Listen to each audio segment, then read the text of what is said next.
The National Electrical Code, or NEC, doesn't provide specific voltage drop tables.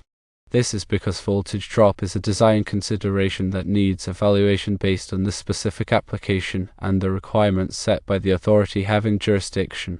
The NEC serves as a minimum safety standard, not a performance specification. The electrical engineers must calculate voltage drop using formulas, software, or simulations to ensure it remains within acceptable limits. An example of an alternative approach is the Canadian Electrical Code, or CEC, which provides voltage drop tables for common conductor sizes and distances. However, even with such tables, the authority having jurisdiction may still require a detailed analysis using voltage drop calculations or simulations to ensure code compliance and optimal performance. To ensure voltage drop is within an acceptable range, firstly, determine the allowable voltage drop. Typically, a 3% voltage drop is considered acceptable for branch circuits, and a 5% voltage drop for feeders.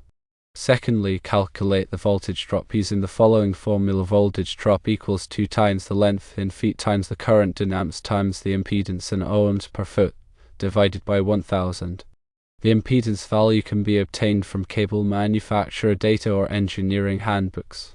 For three-phase circuits, the formula is voltage drop equals the square root of 3 times the length in feet times the current in amps times the impedance in ohms per foot, divided by 1000. Thirdly, adjust conductor size. If the calculated voltage drop exceeds the allowable voltage drop, increase the conductor size and recalculate until the voltage drop is within acceptable limits. The NEC doesn't offer a direct table for short-circuit current ratings of conductors. Instead, the code mandates that conductors be sized according to NEC Article 310.15. Paragraph B of this article references Table 310.16, which provides the ampacity of conductors, representing the maximum current a conductor can safely carry without exceeding its temperature rating. While the short-circuit current rating is typically higher than its ampacity, the NEC doesn't directly specify it. To ensure conductors are adequately sized for short-circuit conditions, firstly, determine the available fault current at the supply point. This information is typically provided by the utility company or can be calculated based on transformer impedance and voltage levels. Secondly, calculate the let-through current of the overcurrent protective device.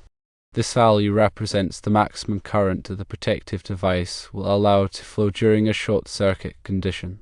Thirdly, verify the conductor's withstand rating. Ensure that the conductor's short-circuit withstand rating is greater than the let-through current of the overcurrent protective device. The conductor's withstand rating can be obtained from the manufacturer's data or engineering handbooks. The NEC permits the use of bare copper conductors for grounding because they offer a low impedance path for fault current.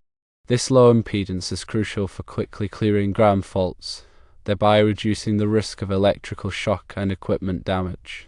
While insulated grounding conductors offer additional protection against accidental contact, bare copper is often preferred in certain applications due to its superior conductivity and durability. The decision to use bare copper versus insulated grounding conductors depends on various factors, including the specific application, environmental conditions, and local regulations. While many countries require insulated grounding conductors for added safety, bare copper remains a viable option in North America due to its effectiveness in providing a reliable ground fault path. Several factors contribute to the continued use of bare copper conductors as grounding conductors.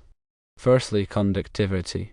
Copper is an excellent conductor of electricity, and bare copper conductors provide a low impedance path for fault current to flow back to the source.